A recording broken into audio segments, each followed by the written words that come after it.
ఈ రోజు మనం మాట్లాడుకోబోయే సినిమా ఇప్పటికీ కూడా చిత్రాలు నిర్మిస్తూ రికార్డులు సృష్టించిన ఒక ప్రముఖ చిత్ర నిర్మాణ సంస్థకి మొట్టమొదటి చిత్రం. ఈ సినిమా 1964లో విడుదలైందండి. 50 సంవత్సరాల పాటు తెలుగులో చిత్రాలు నిర్మిస్తున్నటువంటి సంస్థ బహుశా ఇదొక్కటే అనుకుంటాను. వాళ్ళకి ఫస్ట్ సినిమా ఈ రోజు మనం మాట్లాడుకోబోయేది.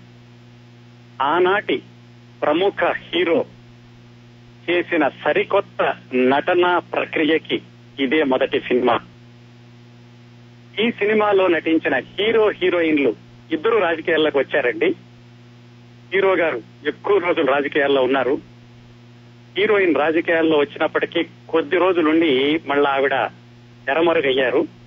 ప్రస్తుతం ఆవిడ జీవించే ఉన్నారు, కానీ నటించడం లేదు. హీరో గారు అయితే ఈ రోజు మన మధ్యలో లేరు. అలాగే ఇందులో ఇద్దరు హీరోయిన్లు ఉంటారు. సినిమా పేరు రాముడు భీముడు.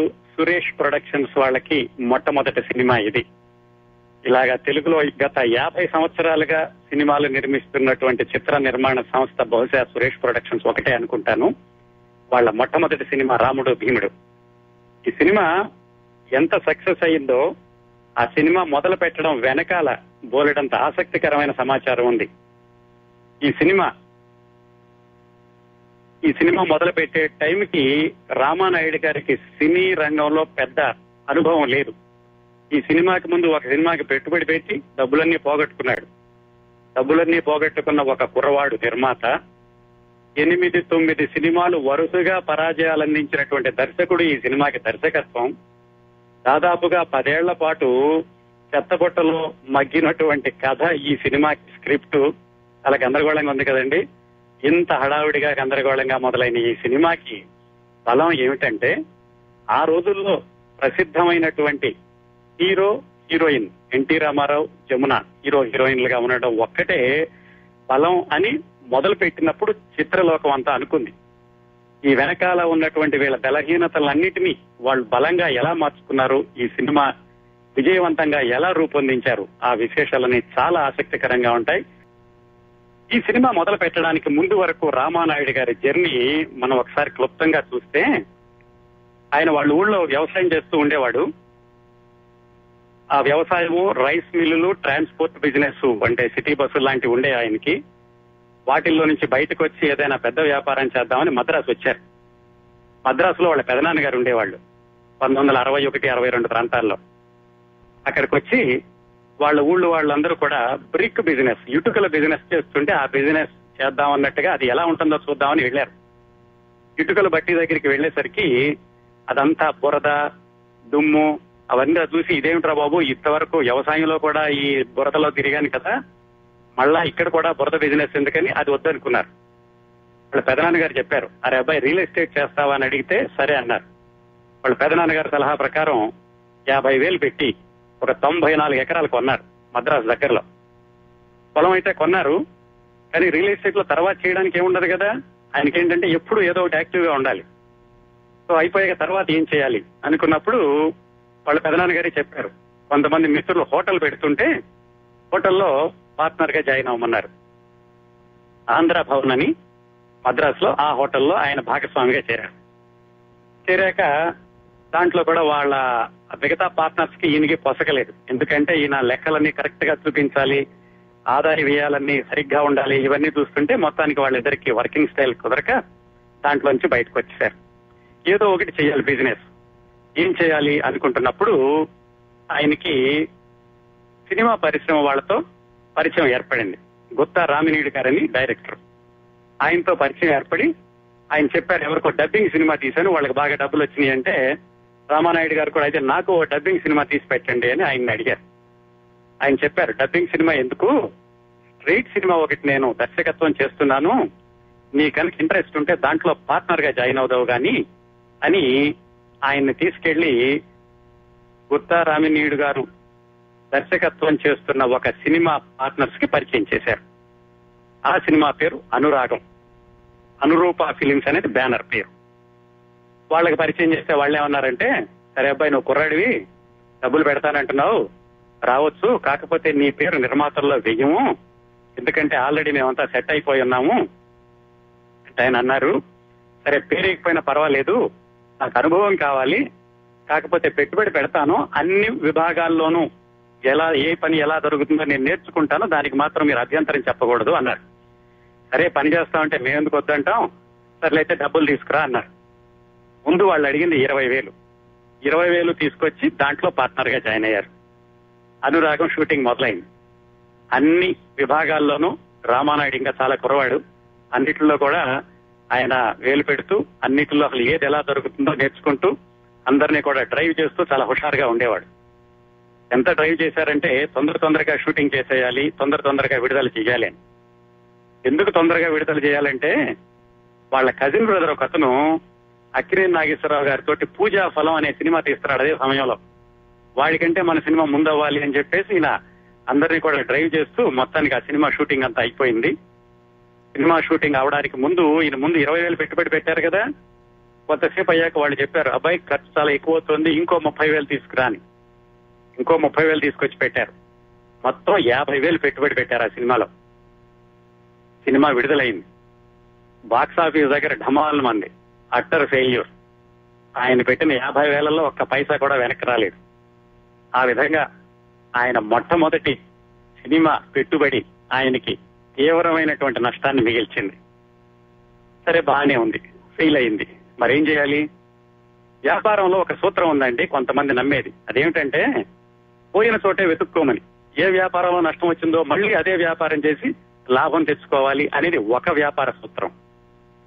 రామానాయుడు కూడా ఆ సమయంలో అదే అనిపించింది. ఈ సినిమాలో పోయింది, ఇంకో సినిమాలో సంపాదించాలి అని. సహజంగానే వీళ్ళ పార్ట్నర్స్ ఉన్నారు కదా, వాళ్ళని అడిగారు, ఏమంటే మరి డబ్బులు పోతే పోయినాయి, ఇంకో సినిమా తీద్దాం, సంపాదిద్దాం అని. అయితే వాళ్ళు ఒప్పుకోలేదు. వాళ్ళకి ఆల్రెడీ వద్దు బాబు, మాకు తడిసి మోపిడి అయిపోయింది, మాకు మళ్ళా రెండో సినిమా తీసే ఓపిక లేదు, మేము భాగస్వాములుగా ఉండము అన్నారు. రామానాయుడు గారు ఏమనుకున్నారంటే వాళ్ళు లేకపోయినా సరే నేనైనా సరే సినిమా తీయాలి, ఈ పోయిన డబ్బులు ఇక్కడే సంపాదించాలి, ఈ బిజినెస్ ఏదో బాగున్నట్టుంది, నాకు కూడా అన్ని విభాగాలు తెలిసినాయా కానీ ఆయనే ముందుకు వెళదాం అనుకున్నారు. ఒక్కసారి 1 సంవత్సరం వెనక్కి వెళదాం.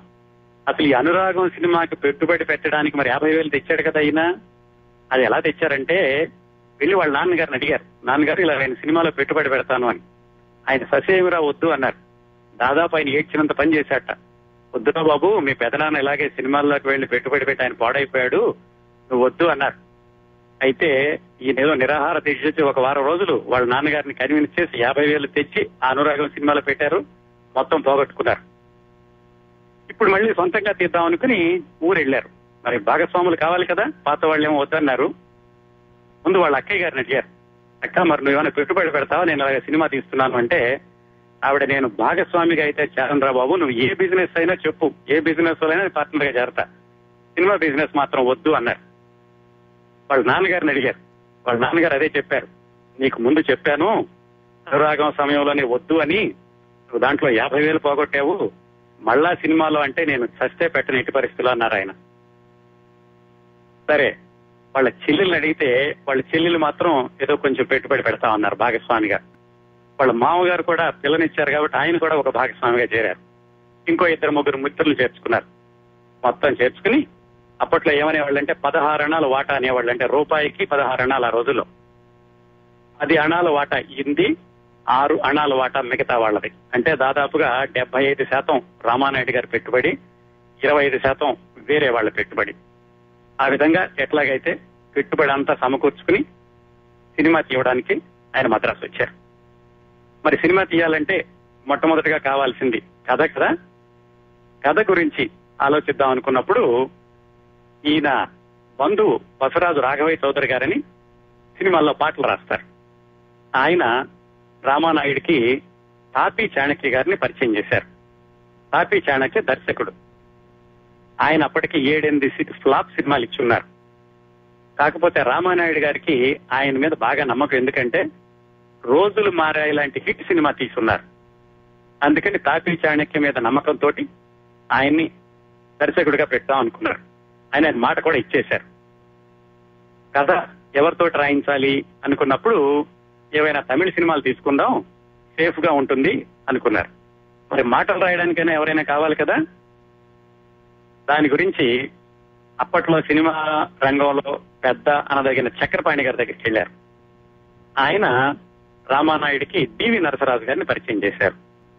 మొత్తానికి ముగ్గురు కలుసుకున్నారు, తాపీ చాణక్య, రామానాయుడు, డివి నరసరాజు గారు. డివి నరసరాజు గారు ఏమిటంటే ఓన్లీ మాటలు రాయడానికి, కథ ఎక్కడి నుంచైనా తీసుకుందాం అనుకున్నారు. ముగ్గురు కలిసి ఒక నెల రోజులు శ్రమ పడ్డారు. రకరకాల సినిమాలు చూశారు, రకరకాల స్క్రిప్ట్లు విన్నారు, ఏదీ నచ్చలేదు వాళ్ళకి. ఈయనకేమో రామానాయుడు గారికి తొందరగా సినిమా తీసేయాలి అని ఉంది, ఎలాగో బిజినెస్ మొదలు పెట్టాం కదా అని. అప్పుడు డివి నరసరాజు గారు ఒకరోజు చెప్పారు, అయ్యా నువ్వు ఇంత తొందరపడుతున్నావు కదా, నా దగ్గర ఒక పాత కథ ఒకటి ఉంది, 10 ఏళ్లుగా ఇది నా దగ్గర మూలుగుతోంది, ఇదేమైనా నీకు నచ్చుతుందేమో చూడు అని ఒక కథ చెబుదాం అనుకున్నారు ఆయన. ఆ కథే ఇప్పుడు మనం చెప్పుకోబోతున్న రాముడు భీముడు చిత్రానికి మూల కథ. 10 ఏళ్లుగా ఆయన దగ్గర ఎందుకు మూలుగుతోంది, ఇంత మంచి కథను ఎవరు ఎందుకు తీసుకోలేదు, ఆయన 10 సంవత్సరాలుగా ఎన్నిసార్లు మార్చారా కథని, దాన్ని రామానాయుడు గారికి చెప్పి ఎలా ఒప్పించారు, ఎన్టీ రామారావు గారి ప్రాజెక్ట్ లోకి ఎలా వచ్చారు. డివి నరసరాజు గారి దగ్గరికి వెళ్దాం. ఒక్క నిమిషం రామానాయుడు గారిని పక్కన పెట్టి. డివి నరసరాజు గారు ఆయన స్వస్థలం విజయవాడ. ఆయన పెద్ద మనుషుల సినిమాల్లో మాటల రచయితగా వచ్చారు. రావడానికి ముందే ఆయన రంగస్థల నాటక రచయితగా చాలా ప్రసిద్ధులు. ఆయన పెద్ద మనుషులు వచ్చాక అది బాగా హిట్ అయింది. అదే రోజుల్లో ప్రిజనర్ ఆఫ్ జెండా అని ఒక ఇంగ్లీషు నవల, ఇంగ్లీషు సినిమా కూడా వచ్చింది. అదేమిటంటే ఈ కమల పిల్లల చుట్టూతా తిరిగేది. ఆ రోజుల్లో కవల పిల్లలు, పోలికలు ఉన్నటువంటి మనుషులు, ఆ కథలు వస్తున్నటువంటి కొత్త రోజులు. ఈ ప్రిజనర్ ఆఫ్ జెండా చదివి చూసి నరసరాజు గారు ఒక కథ తయారు చేస్తారు జానపదంలో. ఒక రాజుగారు ఉంటారు, ఆయన కొడుకు పొద్దున్నే ఆ కొడుక్కి పట్టాభిషేకం. మంత్రి గారు ఆ రాజకుమారుడు లాగానే ఉండే ఒక సామాన్యుడిని తీసుకొచ్చి అతనికి పట్టాభిషేకం చేసి అతన్ని తెలివిగలవాడిగా చేసి మొత్తానికి విలన్ ఆట కట్టిస్తాడు. కొన్ని రోజులకి అసలైన రాజకుమారుడు మళ్ళీ లోపలికి వస్తాడు. ఇలా నడుస్తుంది కదా. దీనికి ఆధారం ప్రతాపరుద్రీయం అని ఒక నాటకం ఉందండి. ఆ నాటకం కూడా వేదం వెంకటరాయ శాస్త్రి గారని ఆయన రాశారు. ఆ నాటకంలో కూడా కొంచెం ఇలాగే ఉంటుంది. ఈ రెండింటిని ఇన్స్పిరేషన్ గా తీసుకుని ఆయన కథ తయారు చేశారు. ఎవరైనా ప్రొడ్యూసర్ కి చెబుదాం అనుకుంటుండగా డివి నరసరాజు గారు తమిళంలో ఒక సినిమా వచ్చింది, నాడోడి మన్నన్ అని. ఆ సినిమాలో ఎంజీఆర్, భానుమతి, బి సరోజాదేవి. అది కూడా కొంచెం కథ ఇలాగే ఉంటుంది. అది తెలిసింది నరసరాజు గారికి. సరే ఎందుకు వచ్చింది, మళ్ళీ ఆ సినిమా లాగానే ఉన్న కథ ఇంకొకళ్ళకి అమ్మడం ఎందుకని దాన్ని పక్కన పడేశారు. ఇది 56లో జరిగింది. ఓ 2-3 ఏళ్ల తర్వాత పివి నరసరాజు గారికి హై స్కూల్లో సీనియర్స్ 2 ఉన్నారు.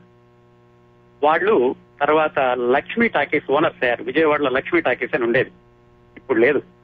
ఆ Lakshmi talkies owners మిద్దే brothers అంటుండేవాళ్ళు. మిద్దే Jagannatharao, మిద్దే something ఇంకోటి ఏదో ఉంది ఆయన పేరు, మిద్దే రామకృష్ణారావు. వాళ్ళిద్దరు కలిసి వాళ్ళు జలరోహ పిక్చర్స్ అని ఒకటి పెట్టి రాజనందిని అనే సినిమా తీశారు. అది బాగా ఆడింది. అప్పుడు నరసరాజు గారి దగ్గరికి వచ్చి, వాళ్ళకి పరిచయం ఉంది కదా ఆల్రెడీ, ఇంకో మంచి కథ చెప్పు, మనం సినిమా తీద్దామని ఆయన అడిగారు. ఆయన తొందరగా అయితే నా దగ్గర ఇప్పటికిప్పుడే కావాలంటే ఇలా ఒక కథ ఉంది, నేను రాసుకున్నాను, జానపదం కథ, కానీ అదే అలాంటి కథే తమిళలో కూడా వచ్చింది, అందుకని నేను అది ఎవరికి ఇవ్వలేదు అన్నారు. సరే ఇవ్వు చూద్దామని వాళ్ళ కథ చదివి తమిళ సినిమా కూడా చూసి దీనికి సంబంధం లేదు, ఈ కథతో మనం ముందుకెళ్దాం అన్నారు. అయితే నరసరాజు గారు ఏమన్నారంటే, మీరు అనుకున్నా సరే ప్రేక్షకులు రేపు చూశారంటే గనక కాపీ సినిమా అంటారు, అలా ఎందుకు, నేను ఇంకొక పని చేస్తానని అప్పుడే ఆయన చదివారు. స్కేప్ గోట్ అని ఇంకో నవల చదివారు. ఆ నవల పూర్తిగా తెలుసుకుని ఈ పాత జానపద కథని సాంఘికం చేసి ఇప్పుడు మనం చూస్తున్న రాముడు భీముడు కథ తయారు చేశారు. కథ తయారు చేసి ఆ మిద్దే బ్రదర్స్ కి ఇచ్చారు. వాళ్ళందరూ కలిసి సరే ఈ కథ చాలా బాగుంది జానపదం కంటే అనుకుని అందరూ కలిసి అక్కినేని నాగేశ్వరరావు గారి దగ్గరికి వెళ్ళారు. ఆయన కొన్ని రోజులు ఆయనతో సంభాషణ నడిచింది, కానీ ఏవో వ్యక్తిగత కారణాల వల్ల ఆయన చేయలేను అని చెప్పారు ఈ కథని. దాంతో 1959లో జరిగింది. దాంతో ఆ స్క్రిప్ట్ పక్కన పడేశారు డివి నరసరాజు గారు, మిద్దే సోదరులు. ఆ మిద్దే బ్రదర్స్ తర్వాత వేరే వేరే సినిమాలు తీసుకున్నారు, నిండు మనసులు అలాంటి సినిమాలు. ఆ స్క్రిప్ట్ అలాగే 59 నుంచి పక్కన పడేసింది. ఇప్పుడు రామానాయుడు, తాపీ చాణక్య, పివి నరసరాజు ఒక నెల రోజుల పాటు రకరకాల కథలు విని సినిమాలు చూసి ఏదీ నచ్చక ఉన్న పరిస్థితుల్లో పివి నరసరాజు గారు ఇదే కథని పివి రామానాయుడికి చెప్పారు. వినగానే ఆయనకి చాలా బాగా నచ్చింది. చాలా బ్రహ్మాండంగా ఉంది, ఇన్ని రోజులుగా మరి ఈ కథ మీ దగ్గర ఎందుకు మొదలుగుతుందో నాకు తెలియదు, ఎన్టీ రామారావు గారికి చెబుదాం అన్నారు. ఎన్టీ రామారావు గారు రామానాయుడు గారికి ఎక్కడ పరిచయం అంటే పాతాళ భైరవి గత దినోత్సవం జరిగినప్పుడు చీరాలు వచ్చినప్పుడు రామానాయుడు స్టూడెంట్ గా ఉన్నారు. అప్పట్లో రామారావు గారితో కొంచెం పరిచయం ఉంది. అలాగే ఈయన మొట్టమొదటిసారిగా పెట్టుబడి పెట్టి నష్టపోయినటువంటి సినిమా అనురాగం షూటింగ్ జరిగేటప్పుడు ఆ పక్క ఫ్లోర్ లో రామారావు గారి షూటింగ్ జరిగేదట. అక్కడ కూడా రామానాయుడు గారికి పరిచయం. ఆ పరిచయం తోటి ఎన్టీ రామారావుకి ఫోన్ చేసి ఇలా నేను కొత్తగా సినిమా తీద్దాం అనుకుంటున్నాను, కథ ఉంది మీరు వినాలి అంటే రామారావు గారికి డివి నరసరాజు అంటే చాలా గౌరవం. డివి నరసరాజు రచయిత అనేసరికి వెంటనే రమ్మన్నారు. మర్నాడు వెళ్లి ఆయనకి రాముడు భీముడు కథ చెప్పారు. అంతకు ముందే ఈ కథ ఇదంతా జరగడానికి 3 సంవత్సరాల ముందు 1961లో అక్కినేని నాగేశ్వరరావు మొట్టమొదటిసారిగా ద్విపాత్రాభినయం చేసిన ఇద్దరు మిత్రులు విడుదలై చాలా విజయం సాధించింది. రామారావు గారికి చాలా రోజులుగా ఉంది ద్విపాత్రాభినయం చెయ్యాలి అని. సరిగ్గా ఇదే కథ ఆయనకి నచ్చినటువంటి డివి నరసరాజు గారు రచయిత. రామానాయుడు అంటే బాగా డబ్బులున్నతను, కారంచేడు నుంచి వచ్చాడు, ఇతను ఖచ్చితంగా బాగా తీస్తాడని ఆయనకు నమ్మకం ఏర్పడి వెంటనే ఓకే చెప్పేశారు. ఆయన వెంటనే డేట్స్ ఇచ్చేశారు, బానే ఉంది. ఎన్టీ రామారావు అనేసరికి సహజంగానే పెట్టుబడి పంపిణీదారులంతా ముందుకు వచ్చారు, డిస్ట్రిబ్యూటర్స్. అయితే డిస్ట్రిబ్యూటర్ కూడా కథ చెప్పి ఒప్పించాలి. రామానాయుడు గారు డిస్ట్రిబ్యూటర్ కథ చెప్పారు. డిస్ట్రిబ్యూటర్ ఆ కథ విని ఏమీ బాగాలేదు, రామారావు గారు ఎందుకు ఒప్పుకున్నారో నాకు తెలియదు, ఈ కథ అయితే కనుక నేను రామారావు గారైనా సరే నేను పెట్టుబడి పెట్టను అన్నారు. ఏంట్రా బాబు చివరి వరకు వచ్చి హీరో కూడా ఒప్పుకున్నాక డిస్ట్రిబ్యూటర్ ఒప్పుకోనంటున్నాడని ఆయన డివి నరసరాజు గారిని తీసుకెళ్లి మళ్ళా ఇంకోసారి కథ చెప్పించారు. అప్పుడు డిస్ట్రిబ్యూటర్కి బాగా నచ్చింది. ఇది చాలా బాగుంది కదా కథ అన్నారు. మరి అదే కథ చెప్పడంలో తేడా, రచయిత చెప్పిన దానికి నువ్వు చెప్పిన దానికి ఇప్పుడు ఇది చాలా బాగుంది, మేము తప్పనిసరిగా డిస్ట్రిబ్యూట్ చేస్తాం అన్నారు వాళ్ళు. ఆ విధంగా డిస్ట్రిబ్యూటర్ సెట్ అయ్యారు, హీరో సెట్ అయ్యాడు. ఇంకా చిత్రసీమలో మిగతా వాళ్ళందరూ రామానాయుడు గారిని వెనక్కి లాగడం మొదలు పెట్టారు. నువ్వు ఆల్రెడీ 50,000 పోగొట్టుకుని ఉన్నావు, కొత్తగా మళ్ళీ 50,000 తెచ్చి సినిమా తీస్తానంటున్నావు. దీంట్లోనేమో ఎన్టీ రామారావు గారు బాగానే ఉన్నారు, పర్వాలేదు. డైరెక్టర్ చూస్తే 9 ఫ్లాప్ సినిమాలు ఇచ్చాడు ఆయన. తర్వాత ఒక హీరోయిన్ గా జమున్ని పెట్టుకున్నారు. ఇంకో హీరోయిన్ గా అప్పటి వరకు చిన్న చిన్న డాన్స్ పాత్రలు చేస్తున్న ఎల్ విజయలక్ష్మిని రెండో హీరోయిన్ గా పెట్టుకున్నారు. ఆ అమ్మాయి హీరోయిన్ ఏమిటి, ఆయన దర్శకుడు ఏమిటి, నువ్వు ఆల్రెడీ నష్టపోయి ఉన్నావు, నువ్వు ఈ సినిమా తీస్తే ఎట్టి పరిస్థితుల్లో మొత్తం మోసేసుకుని మళ్ళీ వెనక్కి వెళ్లాల్సి వస్తుందని రామానాయుడు గారిని నిరుత్సాహపరిచారు, వెనక్కి లాగారు. ఆయనకి ఏంటంటే ఒక మంచి పని మొదలు పెడదాం అనుకున్నప్పుడు వెనక్కి వెళ్లే మనస్తత్వం లేదట చిన్నప్పటి నుంచి.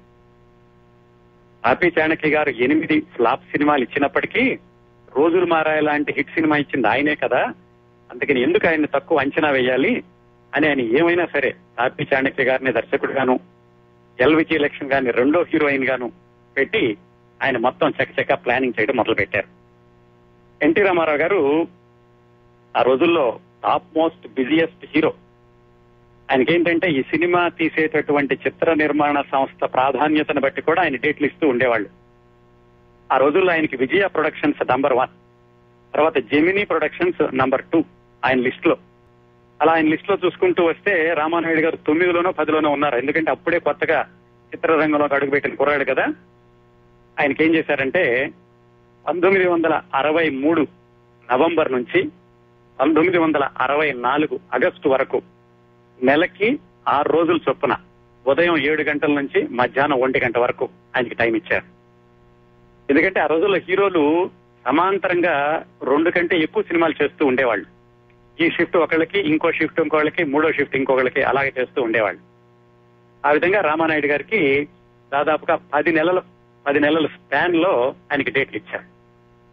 రామానాయుడు గారు చక్కచక్క ప్లానింగ్ అంతా చేసుకుని సినిమా నిర్మాణం మొదలు పెట్టారు. సినిమా నిర్మాణం ఎలా జరిగింది, దాంట్లో రామారావు గారు రామానాయుడు గారికి ఎలా కోఆపరేట్ చేశారు, సినిమా పూర్తయ్యాక విడుదలయ్యాక ఎలాంటి విజయాలు సాధించింది, ఇంకా ఈ సినిమా నిర్మాణం వెనుకనున్న మిగతా ట్రివియా రామారావు గారు అలాగే దాదాపుగా 10 నెలల పాటు రామానాయుడు గారికి డేట్లు ఇచ్చారు.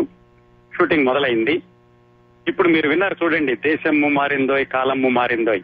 ఈ పాట నాగార్జున సాగర్ డ్యామ్ దగ్గర తీశారు. ఈ సినిమా నిర్మాణం జరిగేటప్పుడు నాగార్జున సాగర్ ఇంకా నిర్మాణం జరుగుతోంది. నాగార్జున సాగర్ దగ్గర మొట్టమొదటిసారిగా షూటింగ్ చేసిన సినిమా రాముడు భీముడు. మొట్టమొదటిసారిగా పిక్చరైజ్ చేసిన పాట కూడా ఇందాక మీరు కొంచెం విన్నారు చూడండి, ఆ పాట. అయితే ఆ షూటింగ్ వెళ్ళినప్పుడు ఒక విశేషం జరిగిందట. అక్కడ సరిగ్గా వీళ్ళు ఎప్పుడైతే ఈ పాట షూటింగ్ చేద్దాం అనుకున్నారో అదే రోజులో నల్గొండ దగ్గర చాలా గొడవలు అవుతుంటే పోలీసులందరూ ఆ నల్గొండ గొడవలను అదుపు చేయడానికి వెళ్లారట. ఈ షూటింగ్ అదుపు చేయడానికి మరి పోలీసు బలగం కావాలంటే పోలీసు శాఖ చేతులు ఎత్తేసిందట. మీరు ఇప్పుడు షూటింగ్ పెట్టుకోవద్దు, మా బలగాలంతటినీ వేరే చోటకు పంపించాం, మీ షూటింగ్ బందోబస్తు చేయడానికి మాకు బలం లేదు అని వాళ్ళు చెప్పారట. కానీ ఆ డేట్లు మళ్లీ గనక వీళ్ళు క్యాన్సిల్ చేస్తే చాలా రోజుల వరకు కుదరదు. అసలే ప్లానింగ్ తో వెళ్తున్నారు రామానాయుడు. ఎన్టీ రామారావు గారికి ఆ విషయం చెప్తే, ఏం పర్వాలేదు బ్రదర్, మీరు పెట్టేసుకోండి షూటింగ్, అక్కడికి వెళ్ళిపోయి చూద్దాం, జనాలను ఎలా అదుపు చేయాలో నేను చూసుకుంటాను అని రామారావు గారి ధైర్యం ఇచ్చి మొత్తానికి అందరూ డాన్సర్స్, ఎక్స్ట్రా యాక్టర్స్ అందరూ నాగార్జున సాగర్ డ్యామ్ దగ్గరికి వెళ్ళిపోయారు. మరి సహజంగానే హీరోని చూడడానికి జనాలందరూ వచ్చేశారు. వాళ్ళందరికీ రామారావు గారే నచ్చజెప్పి, చూడండి మేము ఇలా సినిమా తీసుకోవడానికి వచ్చాము, మొట్టమొదటిసారిగా ఇక్కడ తీస్తున్నాము, మీరందరూ మాకు సహకరిస్తే మా షూటింగ్ సవ్యంగా జరుగుతుంది, ఆ తర్వాత మీ అందరితోటి మాట్లాడుతుందని మొత్తానికి వాళ్ళకి సర్ది చెప్పి ఆ చూడడానికి వచ్చినటువంటి ప్రజలందరినీ కూడా ఆయన మాటతోటి అదుపు చేసి ఆ పాట సక్సెస్ఫుల్ గా షూటింగ్ పూర్తయ్యేలాగా చూశారు.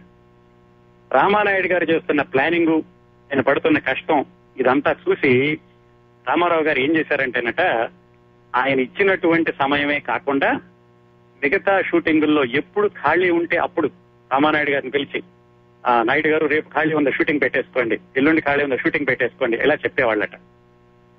అప్పుడు జమున గారికి ఖాళీ ఉంటేనేమో భీముడి వేషం, ఎల్విజయలక్ష్మి ఖాళీ ఉంటే రాముడి వేషం, అలా ఎవరికి ఖాళీ ఉంటే ఏ కాంబినేషన్ లో ఉంటే ఆ కాంబినేషన్ లో ఎడిషనల్ డేస్ కూడా షూటింగ్ పెట్టుకుని మొత్తానికి చిత్ర నిర్మాణాన్ని అనుకున్న సమయానికంటే చాలా ముందుగా పూర్తి చేయగలిగారు.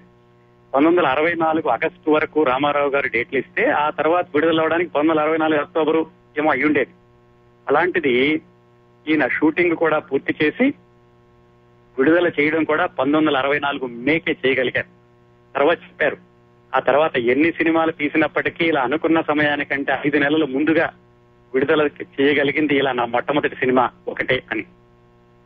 ఈ సినిమాలో రామారావు గారు మొత్తం సినిమాకి అయినటువంటి ఖర్చు 6,30,000 అండి.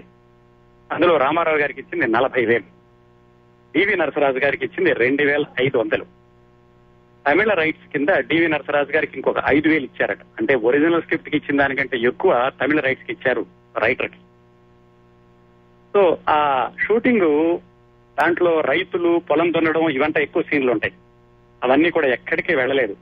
ఆ కోడంబాకంలోని ఒక 2 నాగళ్లు 4 జూనియర్ ఆర్టిస్టులు పెట్టి మొత్తం అవన్నీ తీశారు. చూడండి, మీరు సినిమా చూస్తుంటే చాలా మంది ఉన్నట్టుగా కనిపిస్తూ ఉంటుంది. చాలా తక్కువ మందితోటి ఆ పొలాల షూటింగ్ కూడా కోడంబాకంలోనే తీసేశారు. పాటలు అయిపోయినాయి. రామారావు గారి సహకారంతో చాలా ముందుగా షూటింగ్ అయిపోయింది. సెన్సార్కి వెళ్ళినప్పుడు ఒక పాటలో వాళ్ళు అడ్డం చెప్పారు. ఏంటంటే తళుకు తళుకు తార అని ఒక పాట ఉంటుంది. దాంట్లో పగలే రా రమ్మనకు అని ఒక మాట ఉంటుంది. దాన్ని సెన్సార్ వాళ్ళు అభ్యంతరం చెప్పారు. మనకి ఏముంది దీంట్లో అనిపిస్తుంది కదండి, పగలే రా రమ్మనకు అంటే. సెన్సార్ అయినా దానికి 2 అర్థం తీశాడట. పగలే రా రమ్మనకు అంటే రాత్రి రావచ్చు అని అర్థం కదా. అమ్మో ఎంత భూతార్థం ఉంది దీంట్లో, ఎట్టి పరిస్థితుల్లోనూ ఈ వాక్యం ఉండడానికి వీల్లేదు ఆయన ఎదురు తిరిగాడు. సరే, అప్పటికప్పుడు వాళ్ళు షూటింగ్ అంతా అయిపోయింది కాబట్టి ఏం మార్చలేరు కాబట్టి పాటలో మాటను మాత్రం పగలే రా రమ్మనకు అనే బదులుగా ఇప్పుడే రా రమ్మనకు అని మార్చారు. చాలా జాగ్రత్తగా చూస్తే మీకు ఆ లిప్ సింక్ సరిగ్గా ఉండదు, పగలేకి ఇప్పుడేకి. చాలా ఆశ్చర్యంగా ఉంటుంది కదండి, ఇంత చిన్న మాటకి సెన్సార్ వాళ్ళు అభ్యంతరం చెప్పారా అని. ఆ సెన్సార్ సభ్యుడే కనుక ఇప్పుడు ఉంటే ఇలా ఈ రోజు సినిమాలో ఆయన సెన్సార్ చేయాల్సి వస్తే, ఈ రోజు పాటలు ఆయన వింటే ఏమనేవాడో ఊహించుకోండి.